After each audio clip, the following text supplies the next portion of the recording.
and welcome to TYT Community. It's Thursday night.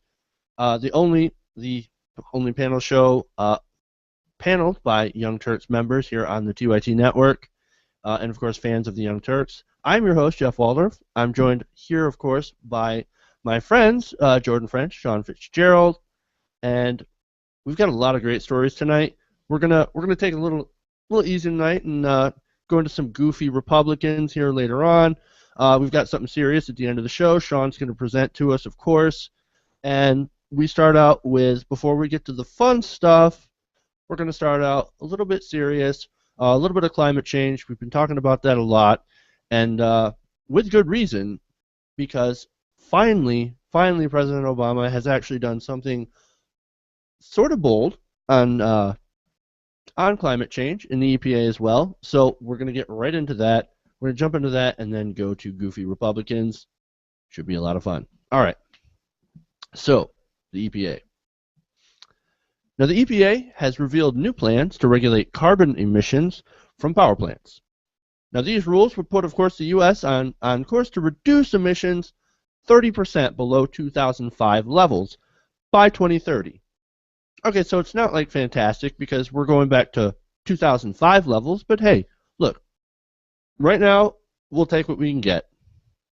Now, as you can expect, of course, there are people that are not so happy about this plan. Mr. Chairman, members of the committee, I'm here because the flood of... All right, whoops. Wrong video. That's a wrong video. I thought we had something else, but that's okay. Mitch McConnell. Now, Mitch McConnell is not happy about this. He is not going to take this line down, and he recently just introduced a bill to block these new rules because, hey, fuck the earth. Who cares? Now, we know McConnell is from Kentucky, which is a major coal state that, surprise, also relies on coal for most of its energy. In fact, even the Democrat who's running against McConnell, Allison Lundergan Grimes, is also against these rules because of the influence of the coal industry. My view, of course, is that's pretty fucking stupid to sit there and use an energy source that's literally from the 19th century. That is dirty. That is actually causing Kentucky residents health issues, and of course, is helping to drive climate change, global warming. And look, the only reason McConnell's against these, of course, in my opinion, is because of the money. He doesn't give a fuck about jobs. The coal industry loves Mitch McConnell, and Mitch McConnell loves the coal industry. And that's really much it. And he especially loves the checks that he gets from the coal industry. And to be fair, so does Allison Lundergan Grimes. Although maybe she's actually more concerned about jobs, but I think that she's, of course, more concerned with winning her election, but that's just me. Now, I want to ask you guys, what do you guys think about this? I get the money angle in this, obviously, because the coal lobby in Kentucky and in many coal states, Virginia, all over this country, is extremely powerful. But even if we didn't have a situation where money was a huge factor in politics, like, the coal states have the coal jobs. So I can understand senators from coal states backing up their constituents in a way, because the people who work there probably don't like these rules either. It's not like these are safety rules for the workers there. These are environmental rules that, in general, will probably raise the price of coal, which might negatively impact the workers. So it's a logical position for Mitch McConnell to have, but, like, keep it real. Mitch McConnell, if he was the senator in the biggest win state of all time, he would still be pro-coal because they give him so much money. All right, Jordan, what do you think? Win. Yeah, I'm gonna go ahead and I've got to cut Mitch McConnell some slack here. Now, before everybody jumps all down my throat and the YouTube comments go crazy, let me explain what I mean. I'm not saying that I think Mitch McConnell's doing the right thing. I'm not saying that I agree with his position. What I'm saying is this is what you elect senators and congressmen to do. They're there to represent your state, and that's what Mitch McConnell, for better or worse, is trying to do. He comes from the coal state, and he is representing coal interest and coal jobs and people whose life revolves around coal mining. Now, you can just as easily push back against that and say, well, yeah, but even the communities that are built around this, although it does provide jobs, it also destroys the workers. They get all sorts of silica and they get black lung, and it's this horrible, horrible thing. And so, yeah, sure, you can say that, but you have to think about it from the perspective of the people who live there. And I don't just mean, oh, it's our culture, because all sorts of horrible, horrible, things are done in the name of this is our culture. What I mean is these coal states are states like Kentucky and West Virginia. They're rural states. They don't have a lot of industry. They don't have a lot of education. They don't have a really educated workforce. And there's not a lot of skilled labor there. And so these people, even if you come in and you shut down the coal mines, these aren't necessarily people who can go get a job as engineers, or this is the job that these people can do that pays well, and it does. Coal work pays pretty well, for what it is. In a lot of these places, it's work at Walmart for minimum wage, or work in the coal mines and make a decent wage and die 30 years sooner. And so what you have to do then. And this is where we as the American people need to step up. And I say something that might be controversial, but quit talking bad about people in West Virginia and Kentucky for clinging to this dirty, dirty coal life, and realize that the reason their dirty, dirty coal life exists was to feed our need for energy and power. That the reason why the coal industry boomed in America and entire states' economies depend on it is because the rest of us are greedy Americans who want our energy, we want our air conditioning and our internet and our television, and these states have powered our country for years and years and years. Now, so what we have to do then is say, all right, if we're going to pull out the rug from underneath you and destroy your economy in the name of clean energy, even though we're the reason why we created that need in the first place, then we as the American people need to be willing to dump tons of tax dollars into these states to be able to afford job training and new industry and jobs that are going to pay well to replace these jobs we're pulling away. Okay. So who's destroying the coal industry? These are just cleaner standards for emissions, right? This isn't going to destroy the coal industry. This is going to cut into bottom line profits for the CEOs of these coal companies.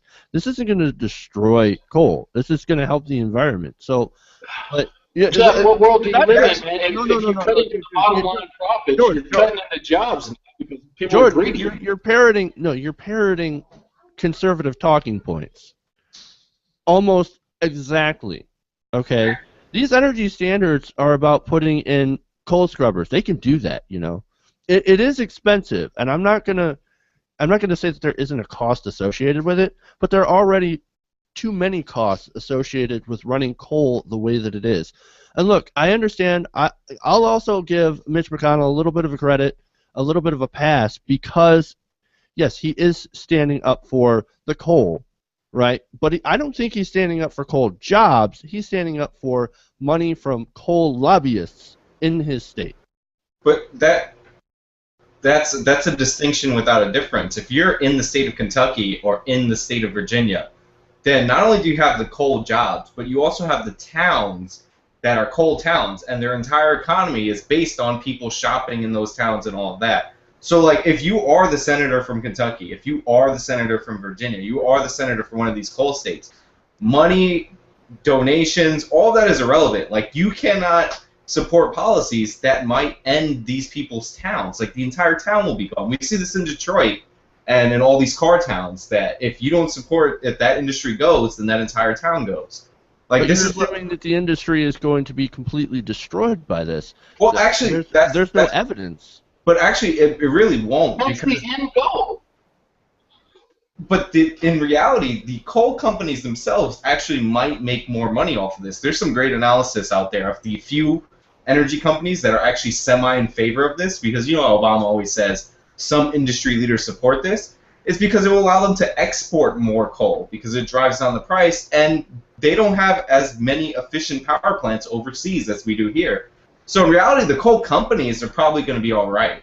Like, in general, and I'd say it's a safe bet to say they will be all right. But if you're in Kentucky, you can't hurt the coal jobs, you can't hurt the coal towns, and you don't want people don't want anything to like any unnecessary reason, or in their opinion, an unnecessary reason for increasing energy bills, which probably will happen too, somewhat. And that look, and that's a fair point. Like, will will energy bills be impacted by these standards? There is most likely, yes. Let's keep this real. All right. But what I wanted to shift to, and I'll get back to that point in just a minute here. But people forget about how hard coal mining actually is, and the health problems and risks associated with it, as you alluded to, Jordan. Black lung. People forget that it's not just the carbon that's the problem with coal. It is actually the mining itself. They're removing the tops of mountains, pollutions of the mining site, cave-ins, destruction of the ecosystems around it, all the pollution, polluted rivers with coal ash. It's incredibly destructive. But on the other hand, it does make money, and it does create jobs. So you have that balance to strike, right? But let's look at let's look at how people actually feel about this.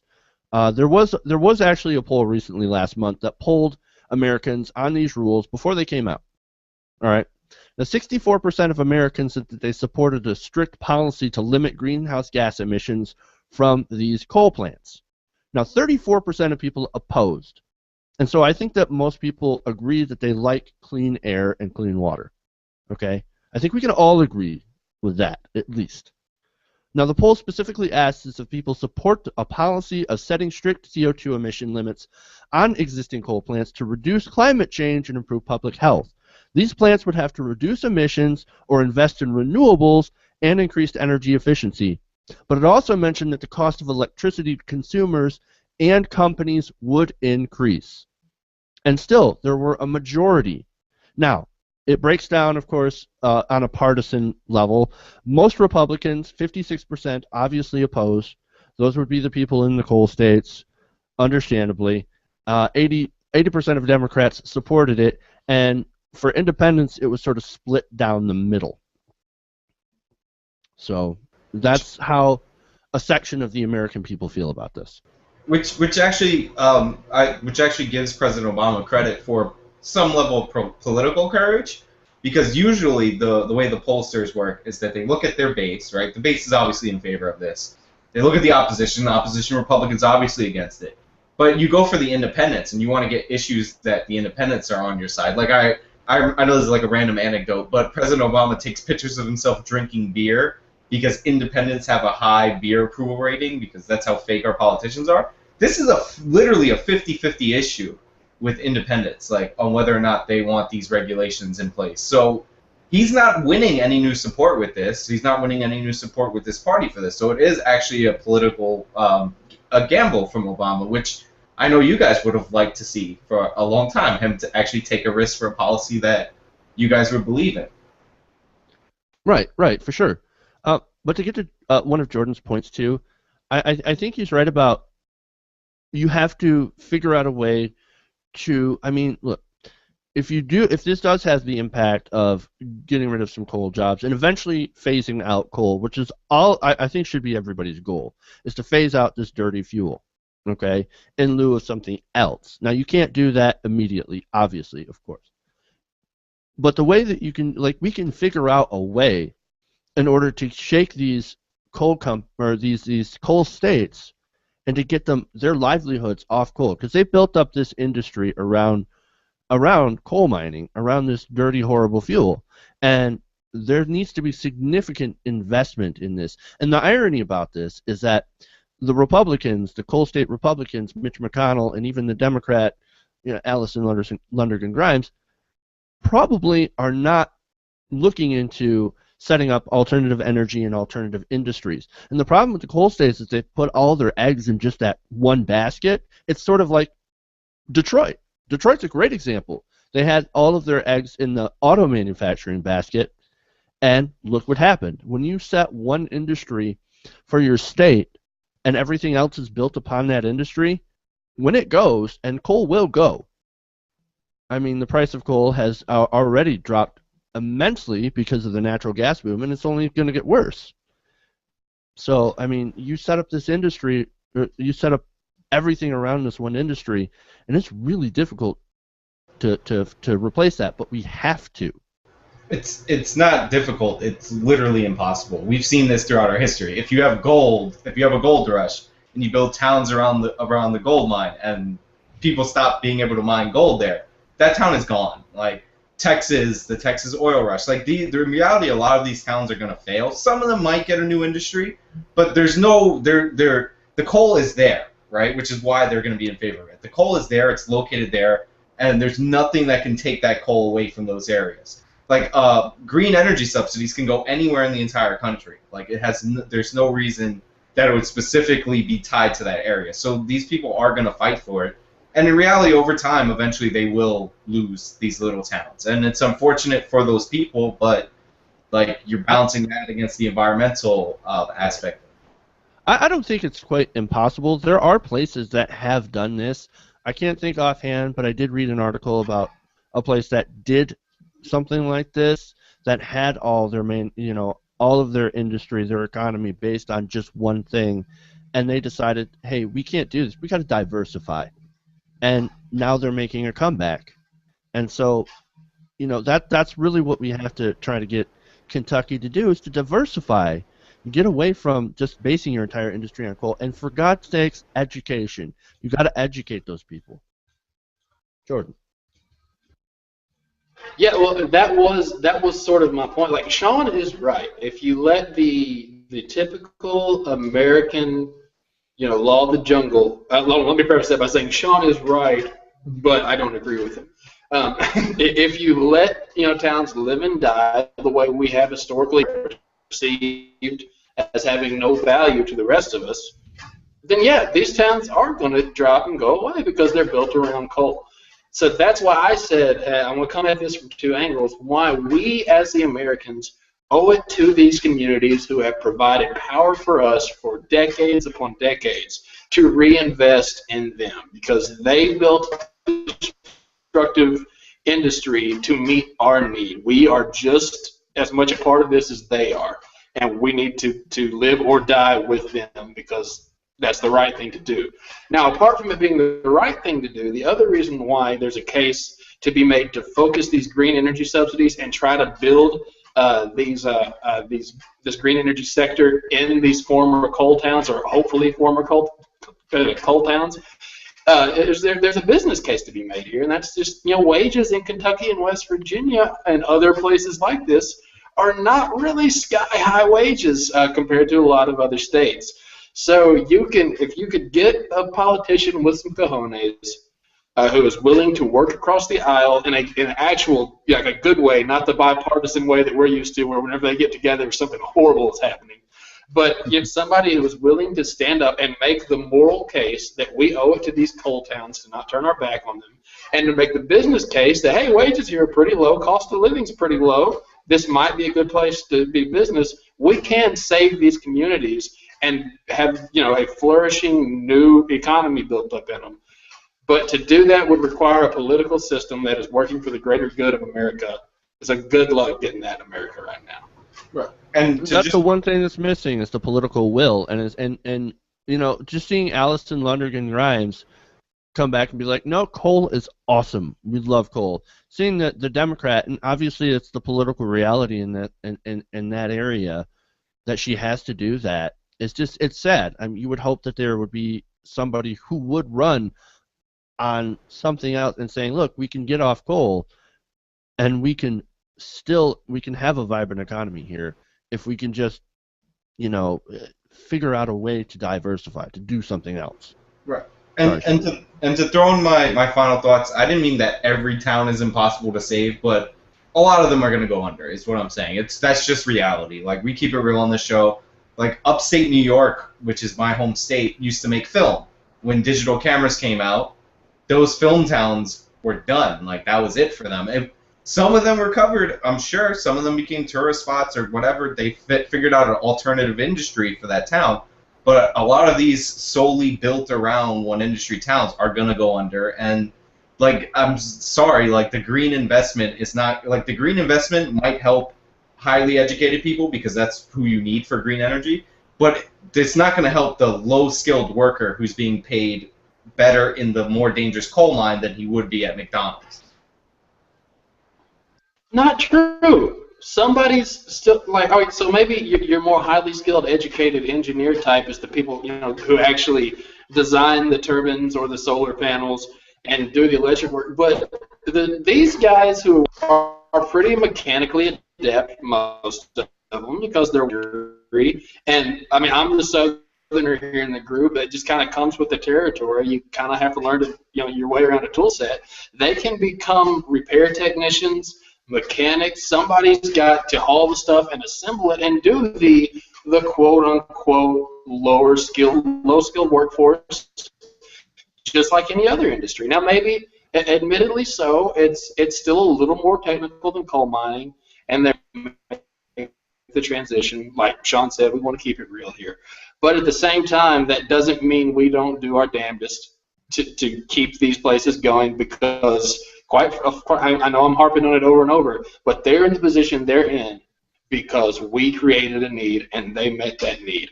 And it's wrong for us to turn our backs on them, and it's definitely wrong for us to sit here and judge them for trying to keep their industry alive while it was made for us. What really is, like, we're not judging the workers. Like, I think you misunderstand it. We're on the side of trying to get the workers to a better industry, a healthier industry. Because, like you said earlier, man, coal mining takes like 30 years off your life. Just the numerous accidents, they're left without any sort of a choice. And that, like, we want to give them a choice to do better than the coal mines. Because that's not a place anybody. Well, and that's why this will be such a tough thing. The one reason why this would take such a resolute, group of men and women to organize is because there's going to be a large training period, and these are people who are, a lot of them are pretty far into their life. They can't afford to go get technical training they're not getting paid for. So you're going to have a tax base that is willing, quite frankly, to subsidize education for several years for a lot of people and not get an immediate return on that investment.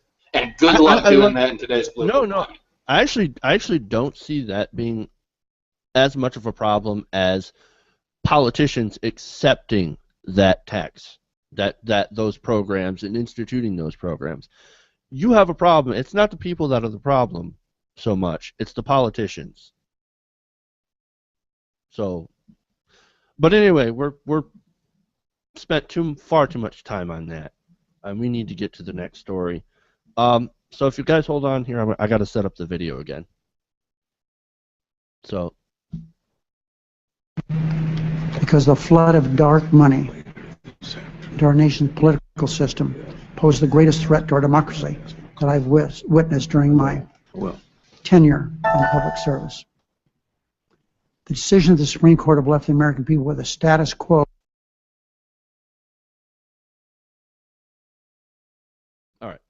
So as you can see, Harry Reid. So that's going to be our next segment here.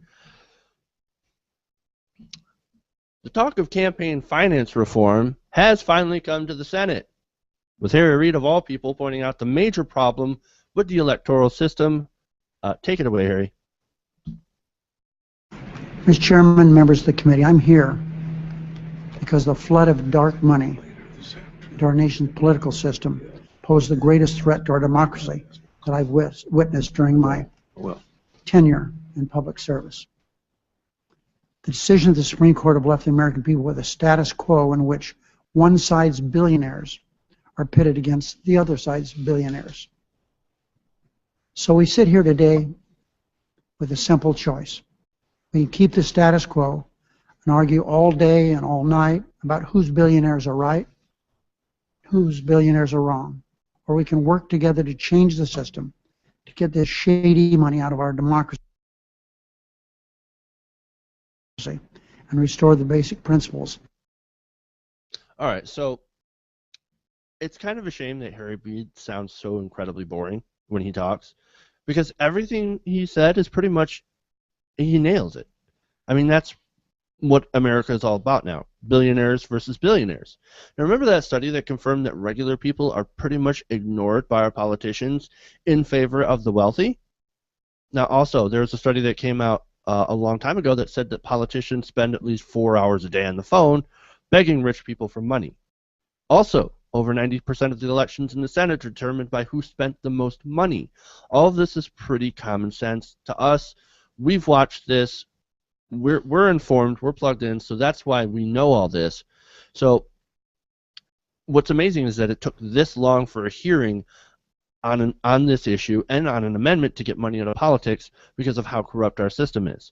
Now, I wanted to get your opinion on this. Are we starting to see the mood in Washington change in favor of getting money out of politics, or is this just more show? Is this show from Harry? Well, first thing we have to point out is this is the Wolfpack hearing, because it only happened right after Vermont passed a resolution, which was lobbied in part by Wolfpack. So congratulations, Jan Huger and the TYT Network for setting up Wolfpack. It was awesome. Secondly, Harry Reid is trying to win elections. Like, let's keep it real. Like, I don't know whether he believes this in his heart. I think he might actually believe that because it's so obvious money is corrupting in politics in his heart. But this is the same guy who, I think it was weeks, if not maybe a month and a half ago, who said the Koch brothers are totally evil. But Sheldon Adelson, the guy who owns casinos in my state, to go back to our other story, people defending the guys in their own states, he's totally cool and he's completely different from them. So yeah, I think this is a little political convenience on a pretty easy issue, but having these hearings might have the unintentional effect of actually inspiring more people to seek out change. All right, Jordan.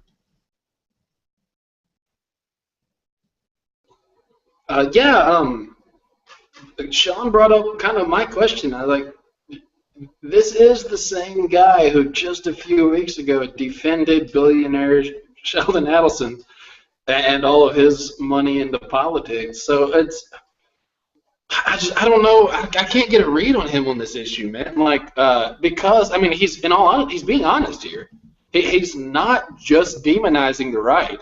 He's pointing out it's our billionaires versus their billionaires. And even when our guys are fighting for us, that's not democracy.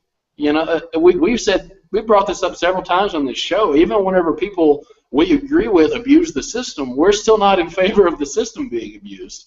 We want to have legitimate disagreements and legitimate conversations, and you can't have that whenever votes are just purchased. You know, it may happen every so often that they're purchased on the right side of things, but that's even whenever it does work out in that situation, that's not what you want. That's not ideal. That's just an example of, a bad system occasionally doing the right thing. So I don't know. I mean, he's right. Like, obviously I can't disagree with him. And so I guess that's the important thing here, and that, maybe some change will come out of this. It's good that the ball has been rolling, and bravo to Wolfpack for whatever part they played in all this. I don't know that I respect Harry Reid anymore for this, but hey, it's good things are possibly happening at least. Yeah, see, this is why I asked. I mean, you guys were great pointing out the Sheldon Adelson thing. Like, yeah, my billionaire is awesome, by the way, and I completely support what he's doing, absolutely. But the Koch brothers, your billionaires are terrible. But at least I think he knows and points out his own hypocrisy on this with what he had said. It's not a good system. My billionaires versus your billionaires, that is not democracy. That is not what we want. So, I think I got to give him credit for pointing out his hypocrisy on that whole thing, and just saying, like, this is the problem with America. So as far as seeing the mood in Washington change, I think it still needs a little bit more to go. Which is why I'm so glad to see Wolfpack continue to do the work that it's doing. The volunteers and stuff. You guys are fucking awesome for just working so hard. I mean, it's so much work to try and do what you guys are doing. So, and hey, it got Vermont to pass a resolution. I hope more states follow. I know there's a group in my state, Wolfpack, Michigan, that's doing a lot of work, but it's really hard here because we're we got hit by the Tea Party tide, so we're like completely Republican all across the board, which it's sort of unfortunate because our Republicans are more of the very, very pro-corporate variety, which not all conservatives and not all Republicans are. And I think we have to remember that, like, this is a thing that it's an issue that we can reach across the aisle and find common ground with. No matter your political ideology, you can find ground with people and say that we don't like corruption, we want money out of politics. Go ahead, Sean. I also have one other point, and it's about like Harry Reid specifically and Mitch McConnell and like the leadership of the parties. Under the old system, the pre-Citizens United system, there was tremendous amount of money in politics. Like let's not pretend this is something that just occurred, right? We all know this. But the money in politics for like for ever since we had a political system. Correct. So, but the money in politics was concentrated before because of the ways they wrote the rules. I mean, you have corrupt politicians regulating their own corruption beforehand, which is why an amendment like clearly separating the two issues would be a good thing. So like Citizens United took money away from, or these rulings took power away from the central parties. Like I heard an amazing statistic that in 2010, Michelle Bachmann raised more money than John Boehner, who's going to be the Speaker of the House. Like that's unheard of that a random congresswoman did that because the money is more scattered now. So so you have to be a little careful about them trying to get subtle changes that are actually to go back to the old system where it's just the parties controlling everything. And like we have to go for the full change. Now, don't go for a half measure. Right. That's incredibly self-serving to people in leadership. Right. You can't go half in. You got to go all the way if you're going to get this done. Absolutely. And, also, that's what you said. Also, Jeff said half in. You got to go all the way in, and that's what the Wolfpack Amendment does. So, I mean, I know that everybody watching this now on the live stream already is involved in Wolfpack, or if you're not, you should be. But if anybody is out there that's watching, just on YouTube in general, you should get involved in this because it really is pretty much the only hope of getting our actual democracy back. So, I'm just saying. All right, so there's our Wolfpack plug and our story. We're going to go into our next story, and this is where we start our section on goofy Republicans. Now, this is going to be a lot of fun. All right. So do you guys remember this guy named Dave Wilson? Now, he's the anti-gay Texas Republican that ran as an African American in a heavily African American district. And get this, he won. That just amazes me. Now take a look.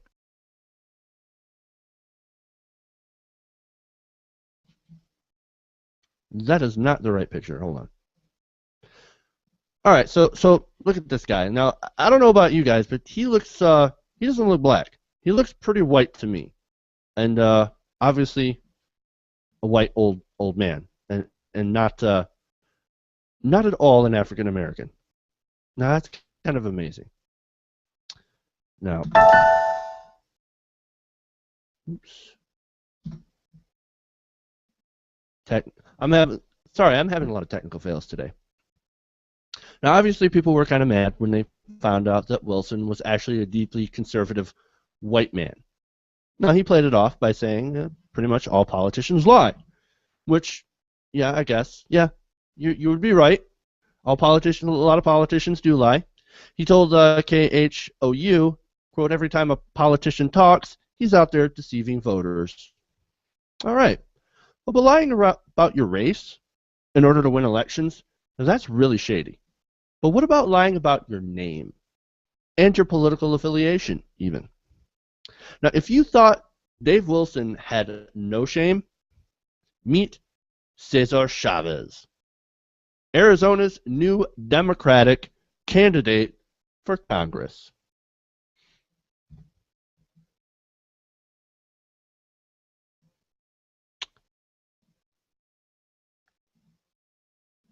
this guy. So this is Cesar Chavez. Now, Cesar is running, like I said, for Arizona's heavily Hispanic 7th Congressional District on a platform of shared cultural and racial heritage.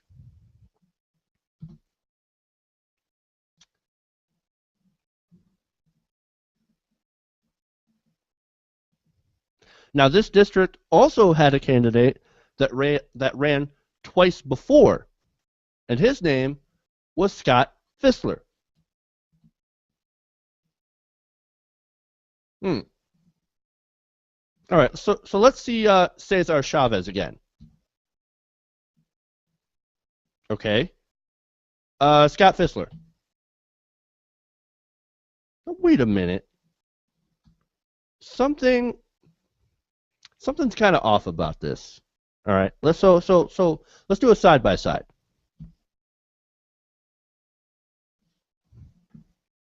Wait a minute here. Fissler is Chavez. Chavez is Fissler. Finkel is Einhorn. Einhorn is a man. I know. I had to do it.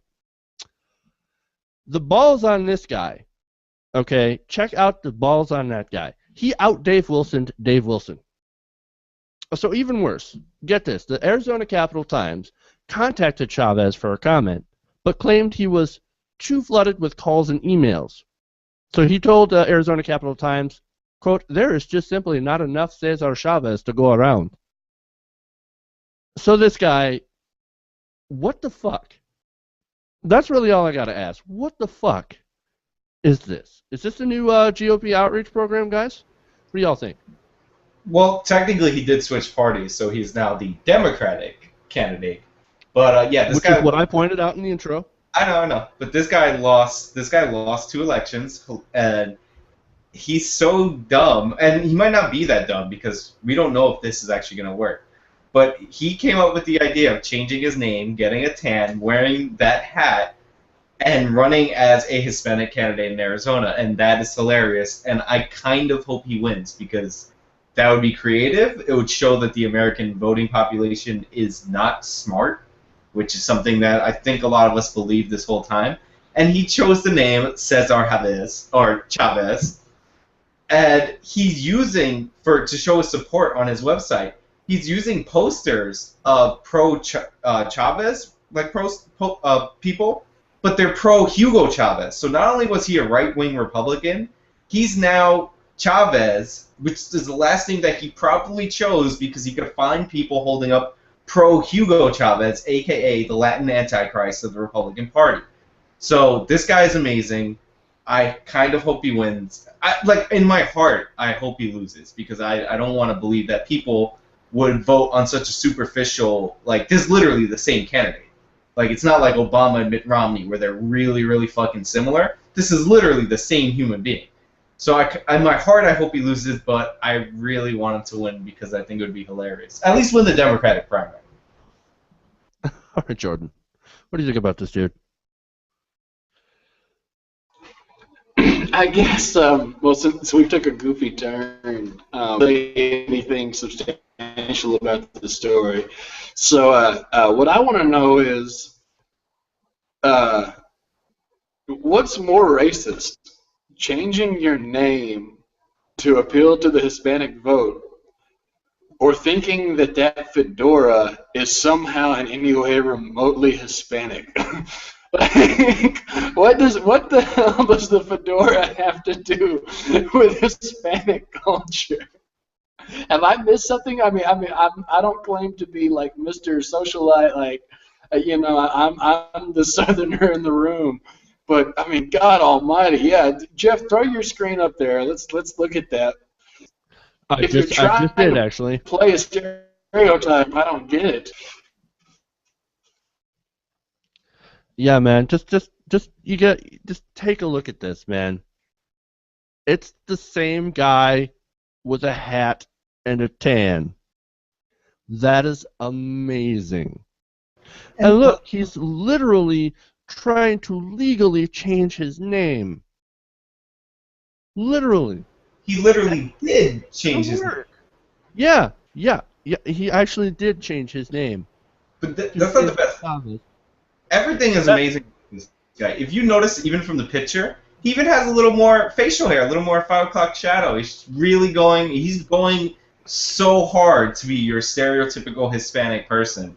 It's amazing. Like this guy, I cannot believe that this is not like a Jon Stewart sketch. Like we're not going to find out in a few weeks. Sean. What? All right, so it's time to do a scientific experiment here. Sean, you're vaguely Hispanic. Do you own a fedora? Hell no. The only people who own fedoras in New York are hipsters in Brooklyn. There you go. I rest my case. Why is he wearing the fedora? Why is he trying to run? Why did he change his name and try to run as a Democrat in a heavily Hispanic district? I think that's the more important question here. Was this guy tired of being Scott Fistler, which, by the way, sounds like a porn name, Fistler. You know what I mean? I think he really, really wants to be in Congress. So he's just trying to sneak in any way he can. Well, right, because he failed twice. I mean, you know, he tried to write in as a candidate and just got destroyed. So he's like, I don't know. I guess I'll try the, I'll try the Dave Wilson approach. And by the way, this guy is like, there's no traits as far as we could tell actually like Hispanic like heritage in him at all. Like it's not like me. I'm half Hispanic, half white. If I changed my name, I could do bullshit. I could go like out to the beach, get way more tan, and then say I want to use my mother's maiden name out of respect for her or whatever. Like maybe I could get away with that shit. But this guy is like his name is Fister or Fistler. Like that is the whitest name in human history. And he is the whitest guy in human history, but he really thinks that this is going to work, and I kind of hope it does. And if that makes me a bad person, then oh well. Well, his Democratic opponent has made sure to say, hey, look at this guy. He's not Hispanic. What is he doing? She basically said that he must be doing this as like a joke at the expense of the Hispanic community. Because it's almost what it seems like. But I think this guy is a joke on himself. And that's pretty much... I just have to point out something here, if I may. This whole changing your name to a Hispanic name while having a political career is not unheard of. As a matter of fact, in Sean's home state of New York, I can recall one particular politician who was not doing very well politically and changed his name to Carlos Danger. So again, there's a theme of Hispanic names and vaguely porn-sounding names that seem to be taking over U.S. politics right now on both the left and the right. I don't think he technically changed his name to Carlos Danger. That was an online pseudonym. Come on, we just haven't had enough time yet. Eventually, Anthony Weiner will change his name to Carlos Danger. I'm not convinced there's anything stupid that man won't do. Well, if you're gonna tweet your junk, that's pretty stupid. I guess you can't get a whole lot worse unless you really try. Just a random point about Anthony Weiner. Can you imagine if Anthony Weiner, the most Jewish-looking congressman in the United States, or one of the most Jewish-looking congressmen in the United States, tried this? Like, this guy semi-looks Hispanic now. Like, it's kind of... The hat is fucking ridiculous. But this guy, he worked at it a little bit, and he might get away with it, but I can imagine other politicians horribly failing at this. I think John Boehner has actually been trying to tan himself for years to appeal to Hispanics and failing for years, so... And instead, he appeals to Oompa Loompas.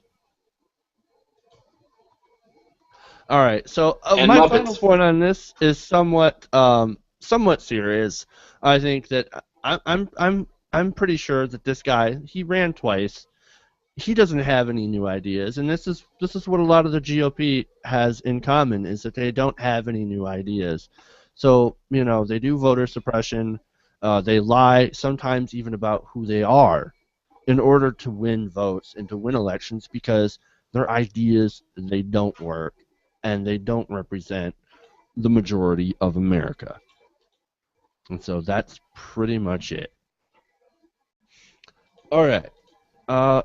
More stupid. We've got more stupid. I'm not sure if it's worse than this. That's up for you guys to figure out. So let's get going here into the next story. All right.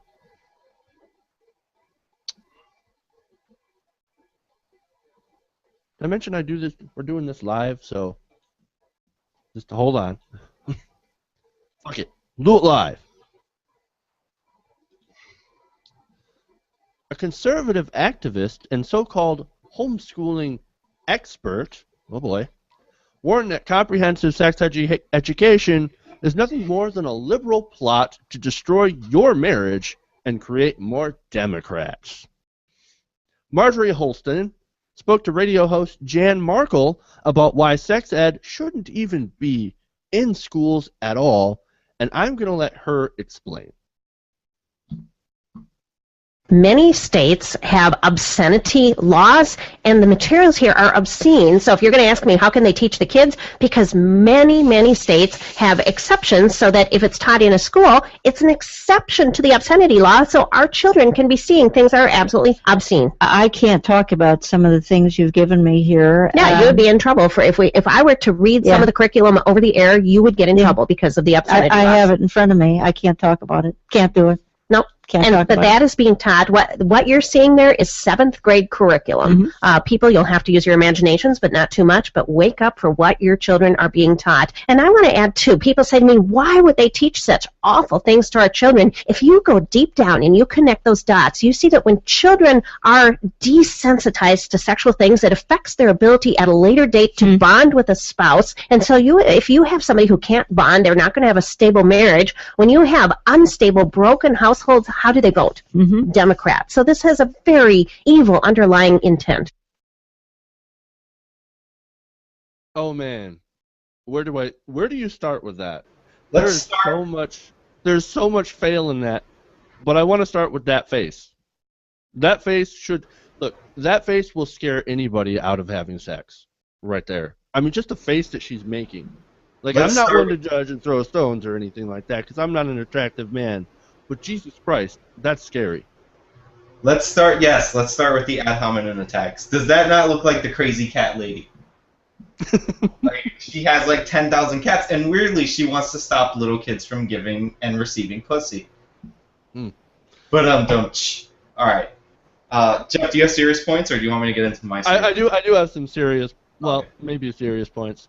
So some of the fail that she just mentioned, and there's a lot in there, but let's start with the sex ed being a liberal plot to destroy marriage. Okay, so her argument that if you're desensitized to sex as a teenager or whatever, because you've learned how to do it without the risks of pregnancy or STDs, you somehow can't bond with a spouse, so your marriage gets broken up, and then you become a Democrat.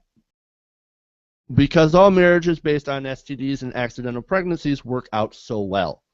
Wow. What a way to bond. Hey, I got herpes. Yay, me too. All right. That's great. Now, NPR did I got another important point here. NPR actually did a study in 2010 showing that, surprise, red states had the highest divorce rates and the highest teen pregnancy rates, and oh yeah, they teach abstinence-only sex ed. New York City, your state, had their teen birth rates plummet, and they had one of the lowest divorce rates in America, the lowest being that communist hell known as Massachusetts. Now, there is, like I said, there's so much wrong with what she said, but I really want to open it up to you guys. You guys can handle the rest. I was going to say I wanted Jordan to go ahead of me because he has kids, so this actually affects him more than us. There you go. Go ahead, Jordan. Yeah, I mean, I'm a pretty big proponent of public schools in general. At the same time, this is another one of those things, and I know I say this all the time, when it comes to home and private schools, I have to be careful about letting what I think is best dictate what I think is constitutional. And so in my mind, I think about how smart I'm not and how educated in science and mathematics and other fields I'm not, and realize that professionals will probably do a better job teaching my children than I do. At the same time, the fact that I realize that I don't know if that should take away the rights of people to to have autonomy over their kids' education. I think we'd be better off, with a public school mandate like countries like Germany have, but without changing the Constitution, I don't think we can. So anyway, all that said, yeah, this woman. So that's a serious answer to a question about homeschooling and stuff like that. Now let's address this crazy chick. Yeah. So apparently, I want to draw one conclusion here from her statement, or at least point out a conclusion she drew.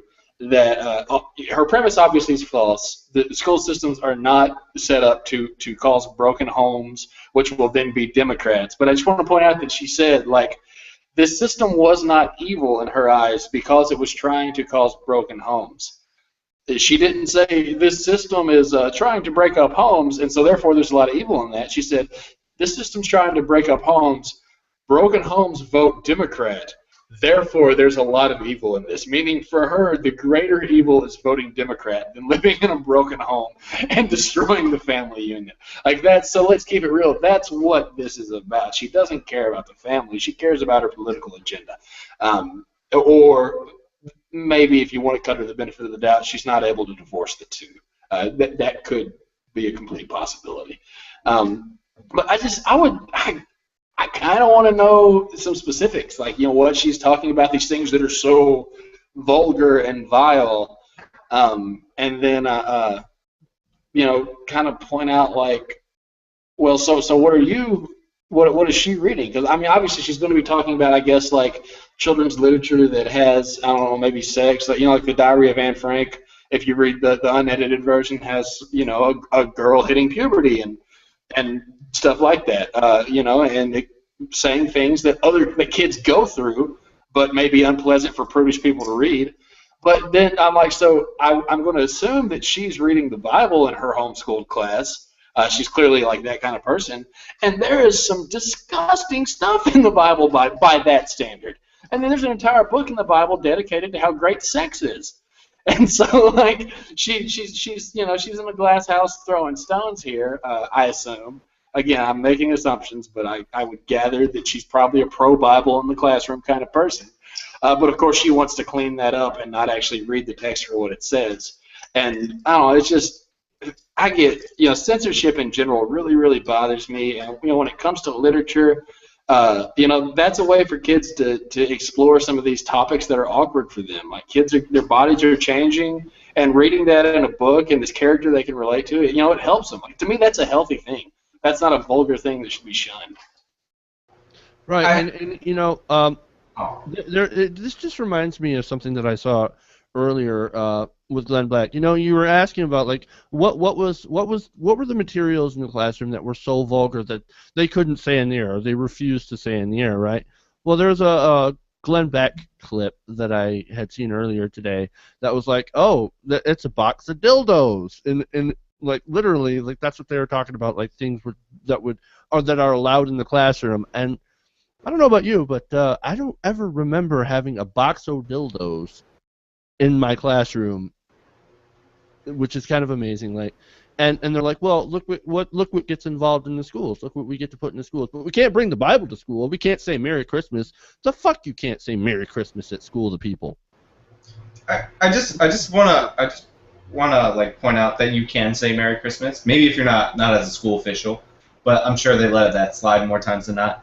But I just want to point out that we kind of got a little off topic into literature and stuff like this. This is more about comprehensive sex education and how this woman feels about being taught about safer sex and stuff like that. I'm sure she's against, because those kind of people are the same kind of people who are in favor of censoring Anne Frank because they're crazy. But to get to my point, I disagree with Jordan on the public school mandate. I think homeschool kids in a lot of areas do a lot better than public school kids academically, and I think that parents should have the choice of whether or not they wanted their kids to learn sex ed in school. But that doesn't mean you get to make the choice for everybody. It's called an opt-out. We had it in my school, which is liberal, socialist, Hitlerian New York City public schools.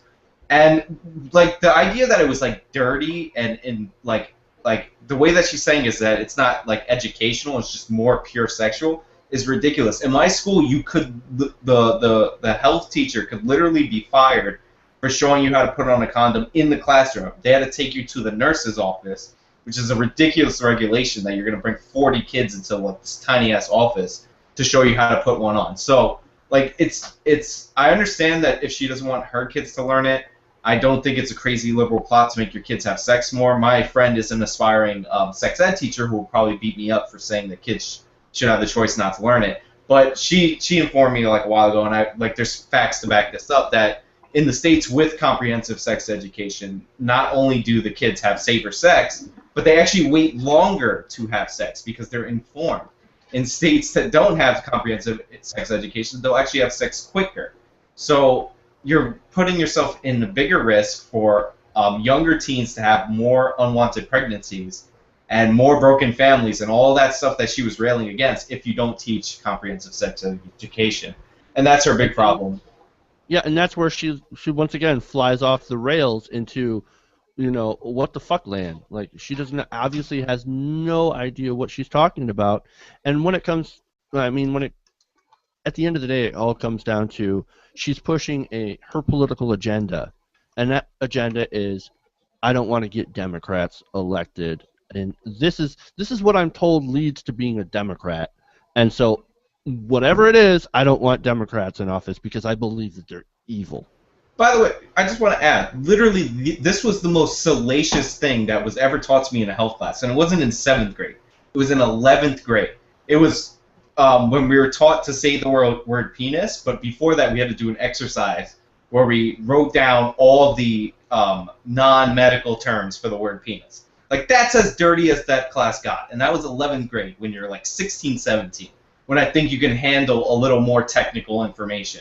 So, like, the idea that they're teaching your kids how to have sex, showing them porn in 7th grade is absolutely ridiculous, and this woman, it just needs to be pointed out how ridiculous this woman is.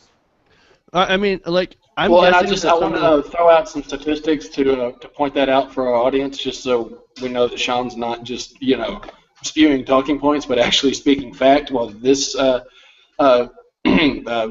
the commentator we're reacting to is completely divorced of facts.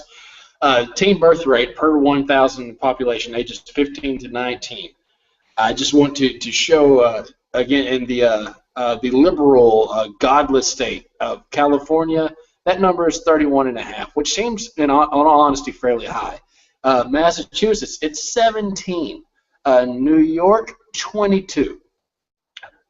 Arkansas, good Christian state in the Bible Belt, 52.5. Texas, 52.2. So, you know, maybe if you want kids to not be born, you know, to teenage mothers out of wedlock, maybe some of these liberal pro-sex ed policies are the way to go. And you also don't have to have Jesus in the classroom.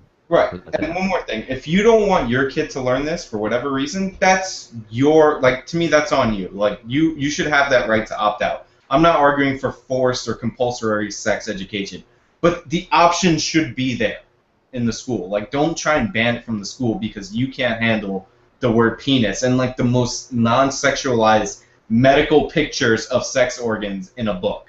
Like, get a life, go do something else. Your kid's already homeschooled. I don't know why you're fighting this battle. Right. And you know, that's what I assume was so dirty and so vulgar, is probably the words penis and vagina, and probably a diagram of what a uterus looks like. That to her is I assume, and like I said, speculation of what, because we don't actually know what she was looking at here. But the speculation is that there are diagrams, and she's so offended by her own body, by humans, by human beings, by our anatomy, that she's just, it's so vulgar, it's so wrong to learn anything about a penis or to learn anything about a vagina or a cervix or whatever. right? It's just one of those things where there's so much shame in fundamentalist religion built in to fundamentalist religion.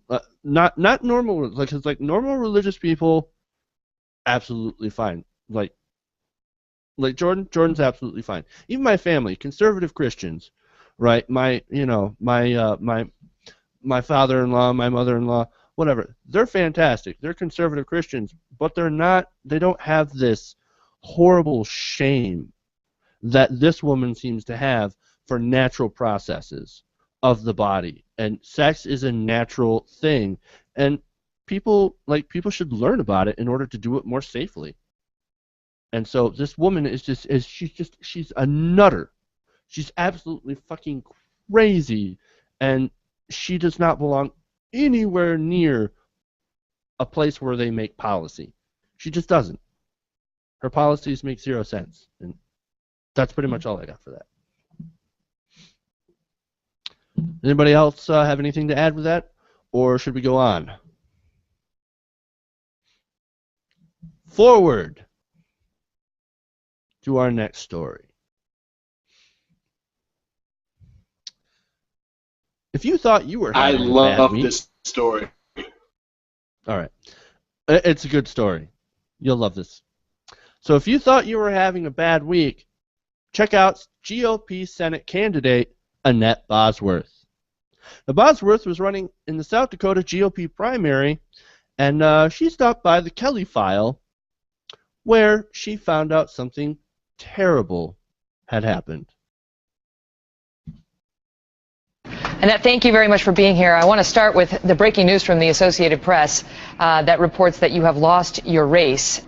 Well, that's news to me. I didn't know that. Really? But, it's been an amazing, I didn't know, so I found out on national television. Sorry to break the news to you. Okay, talk about awkward. But wait, her week got even worse.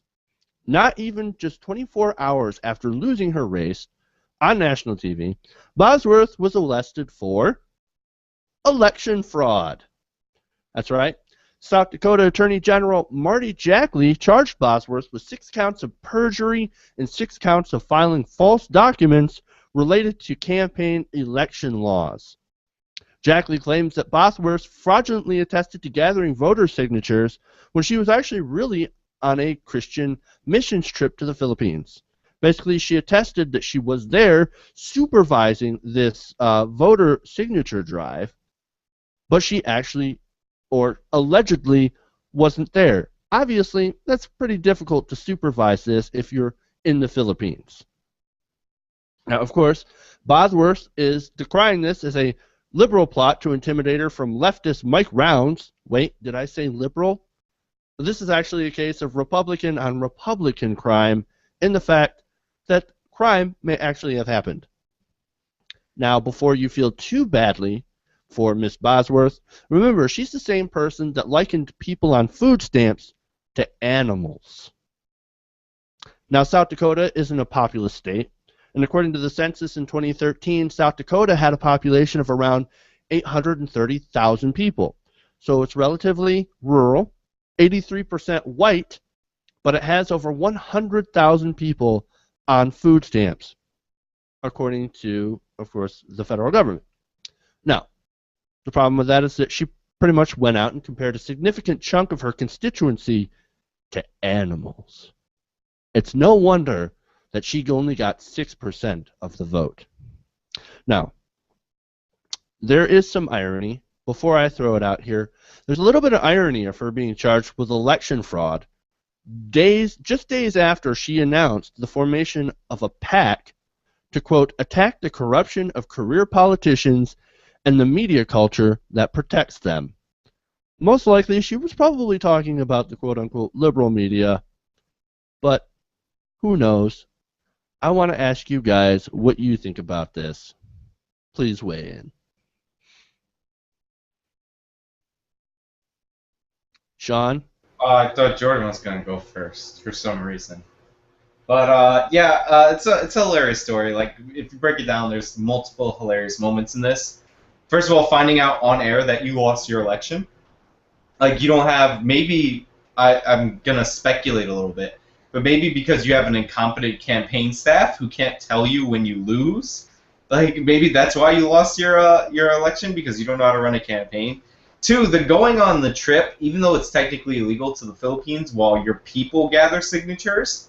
Like, if I originally, when I read that, I thought she was faking signatures, but like a law that says you have to be supervising that specifically, that seems like not. No. Well, I think you misunderstand, Sean. It's not a law against not supervising. It's the fact that she lied, saying that she was supervising. She lied on her paperwork and sent it in, saying that she was there, while she was instead allegedly in the Philippines. So obviously, if she said she was there and wasn't there, that's lying. Right. But for all we know, she was collecting signatures in the Philippines because, she really cares about fighting corruption. But no, so like that's funny because she set up the PAC. She actually set up the PAC hours before she lost her election. That was going to help fight corruption and all that. It wasn't like days after she got arrested, so that's also funny. She got arrested the very next day, which would have been hilarious if that broke. Like, breaking news, you are being charged with a crime, and then the police came and arrested her on camera. But they couldn't find her because she was hiding in some weird, like, garage or something. And I don't know if you noticed it. Huh? There's a graffiti wall behind her. Now, she says that's apparently, her whole thing was she had an artist come in and, do all that graffiti behind her of all the horrible things that us liberals called her. That's true. By the way, it looks nice. Like, I'm not even gonna lie. But there is one thing. They had a nicely sprayed like "War on Women" there, right? But then like there's like a little like on top of that, like they wrote inside of the bubble that says "War on Conservative Women." Like, do the "War on Conservative Women" in nice graffiti. Don't write the conservative part like weirdly. That's like the asshole who signed somebody else's tag. Like, don't do that. Like, that's just wrong. Like, if you're going to pay a guy to do it, have him do the whole thing right. So, obviously, she doesn't know how to manage a graffiti. She doesn't know how to collect signatures. And she doesn't have any campaign people or TV or internet connection or Twitter account to tell her that she lost an election before she does an interview and is told that. Like, this is the first time in history that news was, in recent history, that news was actually broken to somebody through TV and not the internet. That's kind of amazing. Jordan? Yeah, we're missing the real victim here. And it's right there in the clip. If you go through and watch it, the real victim here is Megyn Kelly.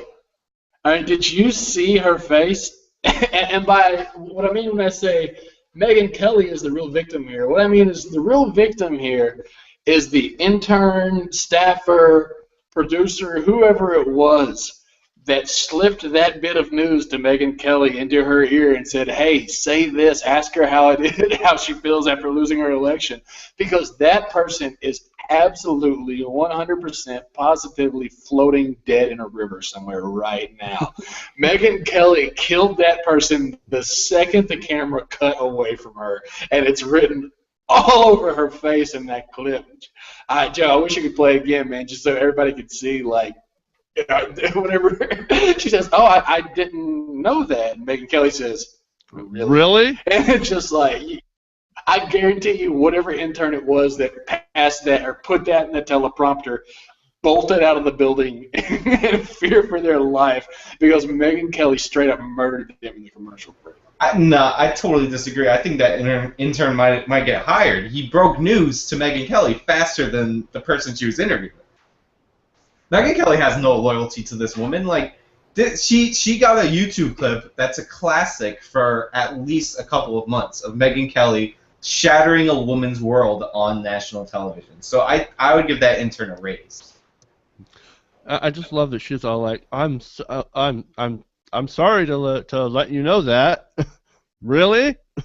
Oh man, so. Oh yeah, you can hear it in her voice. There's no remorse. It's pure anger, and I don't know if it's even just anger, like, because you can tell, like, Megyn Kelly is just so like, there's no way I'm wrong. Like, there's almost anger at this. I don't want to say this poor woman from South Dakota because, as we covered, she seems to be a pretty horrible person. But you know, like Megan's almost angry at her for not knowing she lost. You know, like there's no sense of, oh my goodness, what have I done to this poor woman?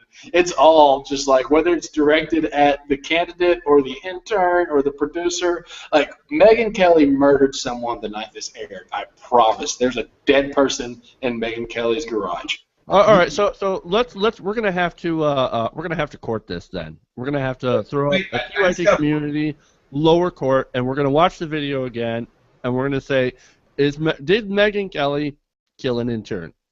Go. Let me queue up the video again here. Fuck it, do it live. Annette, thank you very much for being here. I want to start with the breaking news from the Associated Press that reports that you have lost your race. Well, that's news to me. I didn't know that. Really? But, you know, it's been an amazing, I didn't know, so I found out on national television. Sorry to break the news to you. Annette, she looked like she was going to you could tell she was upset. She's like, really? I lost? No. Oh, man. Can I just point out one thing? You know who popped a bottle of champagne after seeing this clip? Sarah Palin. Because this woman was stunted by a dumber question than the one that stumped Sarah Palin. Sarah Palin was asked, what do you read? And she couldn't figure out an answer. This woman was like, how do you feel about losing? She's like, there was an election that happened already? So, yeah. All right, so TYT Community lower court is in session. Did Megyn Kelly? Was Megyn Kelly angry at the intern or just surprised? Jordan. Oh God, no, that's hate. That's, I mean, like, because like Megyn Kelly is capable of like 2 or 3 emotions because she's not really a genuine like human being, and hate is 2 of those 3 emotions, and so. I don't know that surprise is something she can show, man. Like she can show hate, and that's what that was, and it was just directed at everyone in the room on the interview. I don't know who she killed. I don't know if she killed the candidate. I don't know if she killed an intern. All I know is Megyn Kelly murdered someone in that commercial break. Absolutely, 100%, no doubt in my mind. All right, Sean. I totally disagree. I think Megyn Kelly is guilty of not giving a shit that she just crushed that woman's dreams. I don't think that was hate. I think that was pure indifference. She's like, you didn't know? Oh, I guess I'm sorry, you fucking moron. Like that's what was going on in the back of her mind. Her and her like interns and everybody was like, this dumbass came on my show not knowing the results of her own election. Like, come on. That was a secondhand source, too. She reported it from the Associated Press. So she found it, and she's like, congratulations on losing. And then she was like, I didn't know. And Megyn Kelly was like, I guess I'm sorry that you're a fucking dumbass. Well, okay. All right, Jeff, so Supreme Court lower justice here. Well, okay, so a little bit more context into the clip. She goes on to ask her about something that's not related quite to her losing the campaign. More like about how, the left and everything was, doing their war on women thing. Apparently, war on conservative women. So she immediately was like, after she was like, well, sorry to hear that. Now I'm going to ask you about something kind of different. Like, so taking that context in mind and just knowing how little I know about Megyn Kelly, and I don't really think that that's rage. Like I'm gonna have to side with Sean here. I don't think she cared. I think it was just one of those. Sorry. Way to be a loser. On to the next question. It's like a professional indifference. Like, I just reported the news. Here you go. Take it as you will. Megyn Kelly just said, question. yeah, I'm just going to go to all the other questions that I had for you that may or may not be relevant before I broke this breaking news, but this is what I was going to ask you anyway, I guess. Mm-hmm. So Jeff just admitted that Megyn Kelly was professional. In his haste to agree with Sean, not only did he go on record as agreeing with Sean, not only did he go on record as being completely wrong, but he called Megyn Kelly a professional. No, You no, are over professional, 3, sir. This ruling will be overturned. professional indifference, indifference, I think. Because when you think about it, when you're Megyn Kelly, you have to be indifferent about everything. That includes human suffering, emotion, everything. In order to work at Fox, you kind of don't have to give a shit about people. Megyn Kelly was a professional. She crushed this woman's entire life and didn't give a shit. She's an assassin who kills somebody and doesn't even blink. So I think I actually like Megyn Kelly more now. Sean, I'm sorry to say, like, Sean, you swung me to your side. It was a difficult decision. Court 2-1 in favor. Megyn Kelly is indifferent to the crushing of the hopes and dreams. Not anger. She didn't kill an intern. She was just doing her job. And the court has ruled. That was fun. The court is wrong. They're wrong. No, the court cannot be wrong, sir. 2-1. You have lost. Accept it. That is our ruling. That is our ruling. If you wanted to win, you should have made a better argument. Anyway, we move on. We move on to the final story of the night, which is going to be led, of course, by Sean tonight. So I'm going to throw it over to you, Sean, and you're going to take us home. Yay. All right, so I first want to start off by saying that apparently broken clocks are right twice a day. Because in 2011, Daryl Issa started an investigation into, which let me just double check the name, Operation Choke Point, because he believed that the Department of Justice was putting restraints or trying to limit gun dealers' access to bank accounts in order to do an end around and take away our Second Amendment. Those bastards. But during the course of this investigation that was started on questionable means, Daryl Issa might have actually found something. Apparently, the Department of Justice has been intimidating banks that give bank accounts to groups that they don't like. In some very rare cases, there are guns and ammo dealers in that mix, but also included are payday lenders who are being intimidated by the government. Pawn shops, weirdly, are being intimidated and denied loans by the government. People who sell not marijuana, but marijuana paraphernalia, so like bongs or hookah pipes and stuff like that. And porn actresses are being denied their bank accounts. Now, during ICE's review, which is funny because he kind of stopped caring about this issue when he found out it wasn't all about guns. During ICE's review, it came out that 50 subpoenas were sent out to institutions, and it was based on the fact that they are serving people who work in these lines of in these types of industries. So these are legal and lawful industries that the government just doesn't like. And this is supposed to be a program to discourage fraud and discourage money laundering, which is weird because we all know that HSBC can launder all the drug and Al-Qaeda money that they want without any issues. So I'll throw the question to my panel, or Jeff's panel. Do you guys think that Daryl Issa accidentally found something that's substantive? Maybe. Like, I was reading about this, okay, and the Operation Choke Point, which is, by the way, like kind of an ominous name a little bit, but when you kind of read through it and you see what their intent was, I'm not so much. I'm really kind of split on this one. Like, this is sort of a difficult thing. Like, obviously they shouldn't be going after porn actresses' bank accounts. Like, what the fuck are you doing? Like, going after that or payday lenders. But there is a good reason to have something like this, to actually have like a program like this to go after like people laundering drug money and people who are committing actual crimes.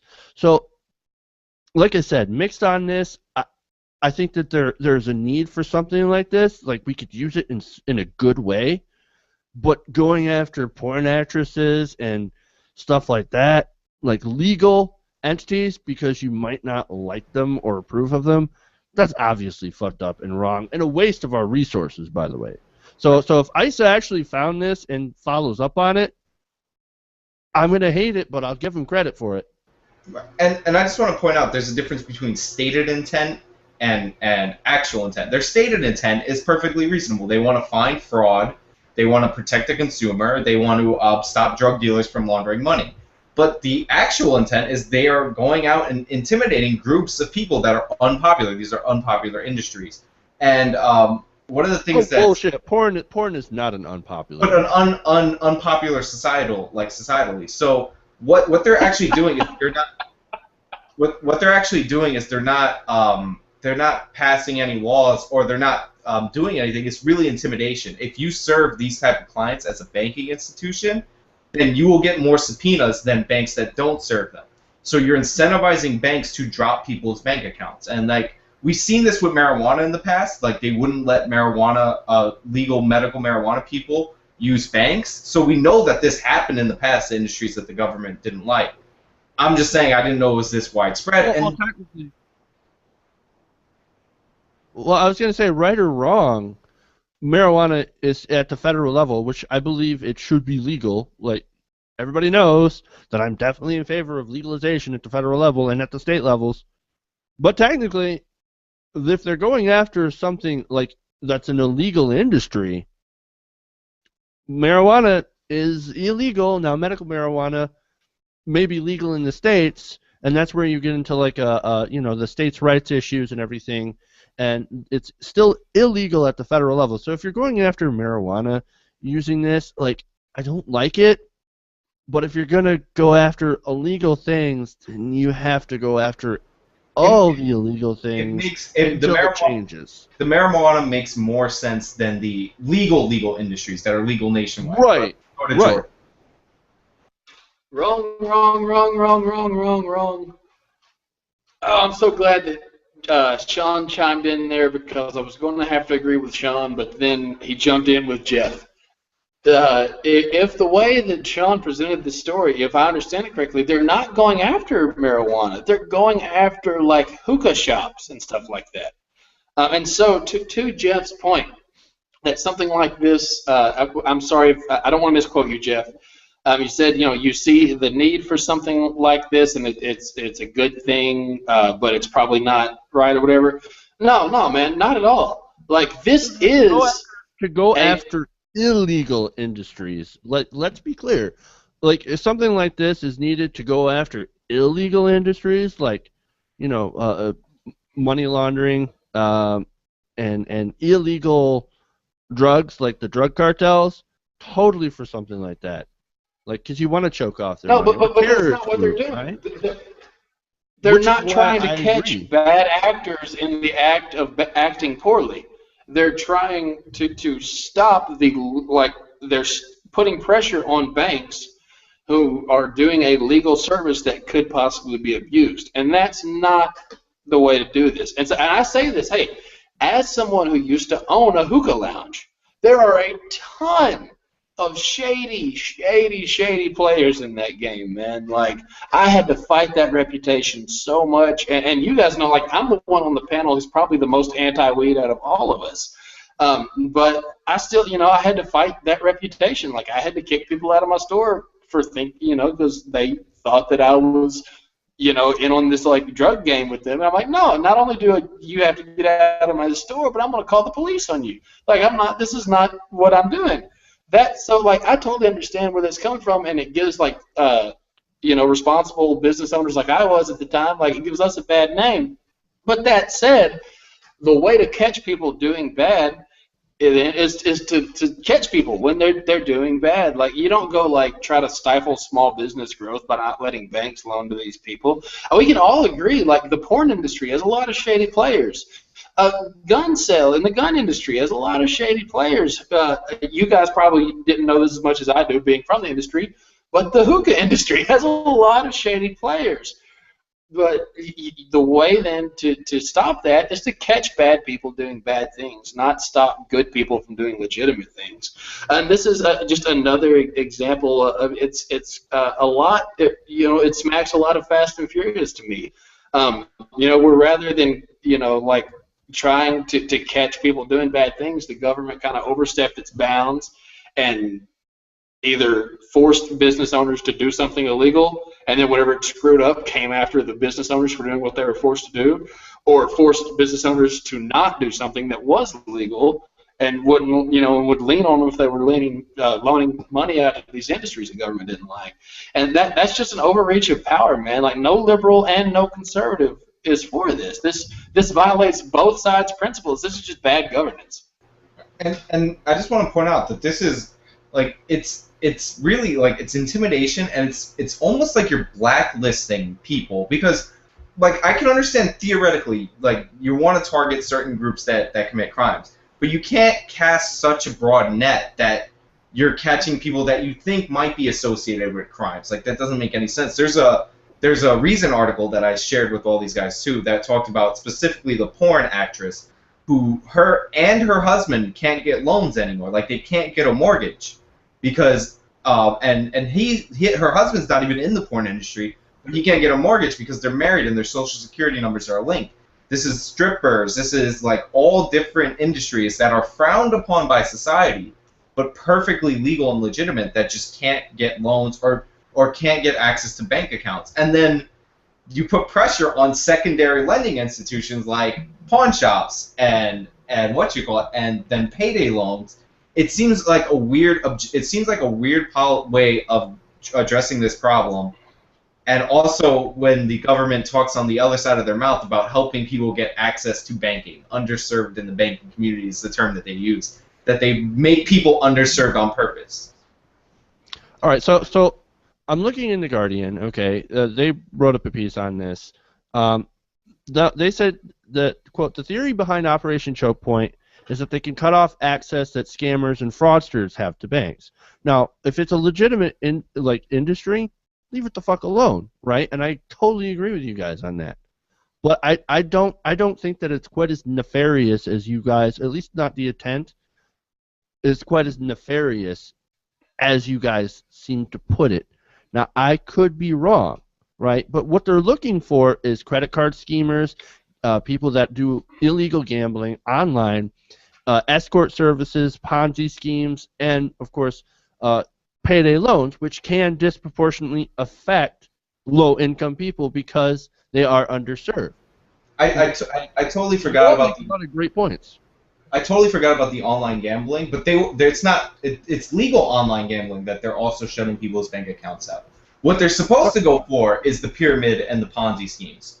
But So maybe they need a little bit more oversight, and to try and reduce, like, the scope of their mission to only go after people who are actually committing crimes. right, and Leave the porn actresses Well, alone. and that's then let me. Sorry, so let me point out what I bet some of our viewers might be thinking right now.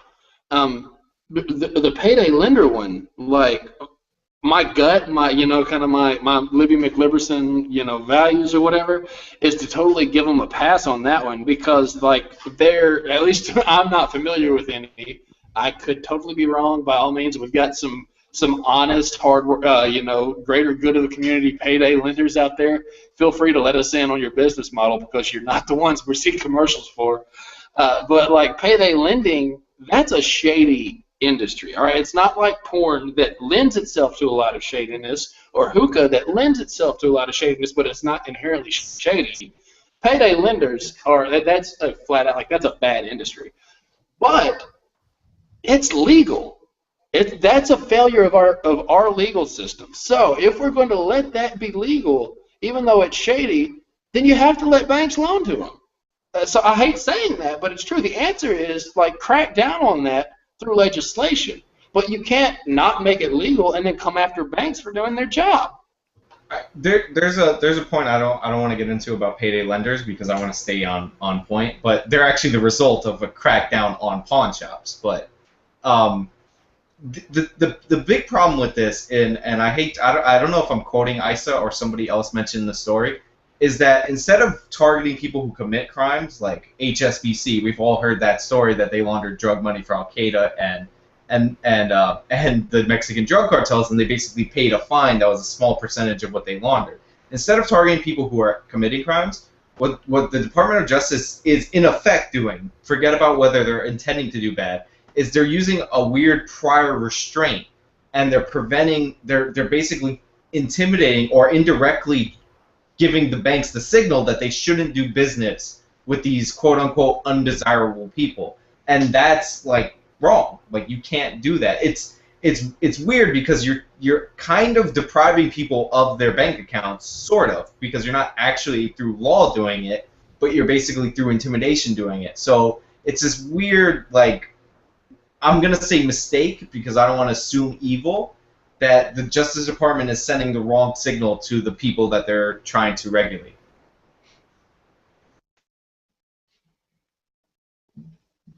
Okay, so once again, I'm looking through more stuff because I was actually wanting to find what ISA was trying to do. Now, Daryl Issa is actually requesting that the Department of Justice, the DOJ, turn over documents and communications related to the operation since January 2011.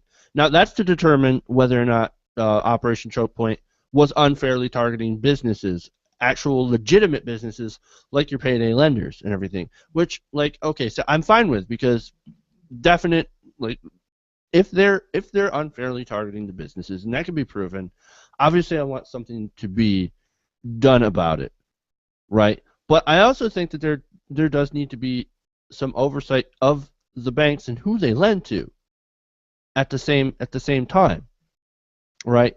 And, like, that's why I'm saying you should leave a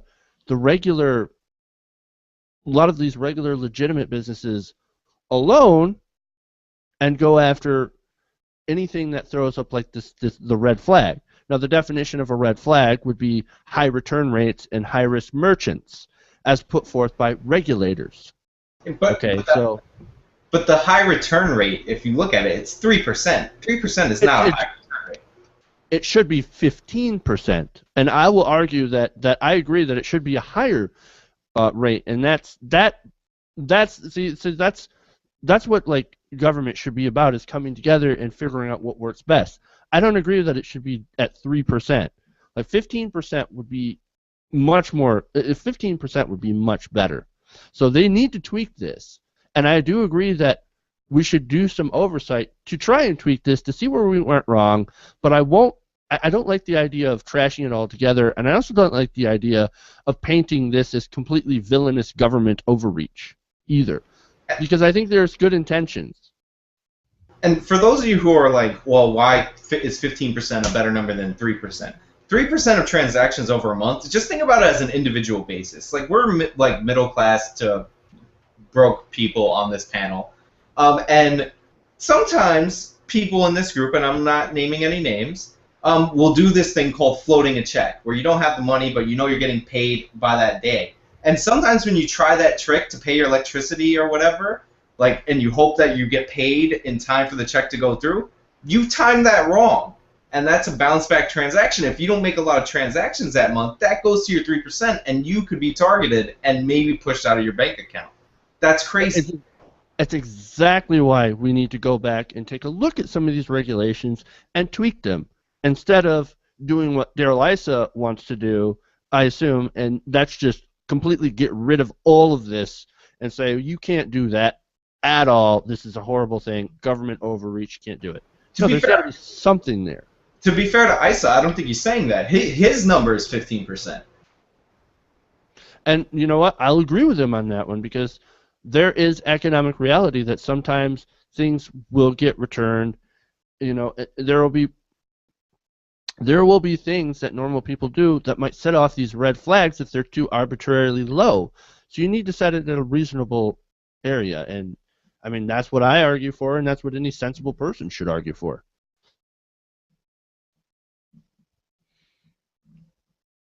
All right, I'm guessing that everybody's pretty much said what they need to say, right?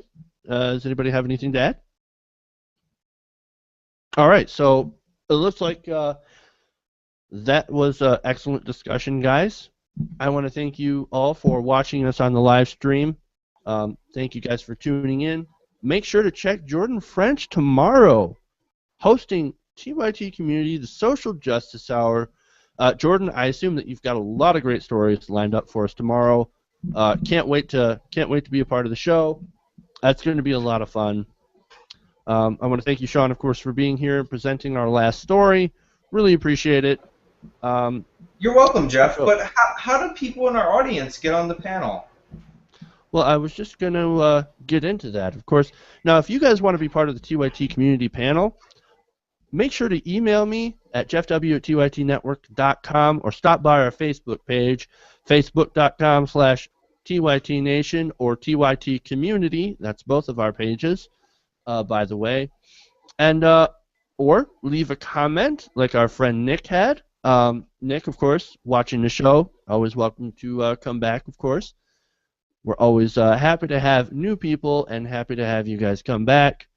I want to give, of course, a shout out to our patrons. Thank you guys for supporting the show. We really appreciate it.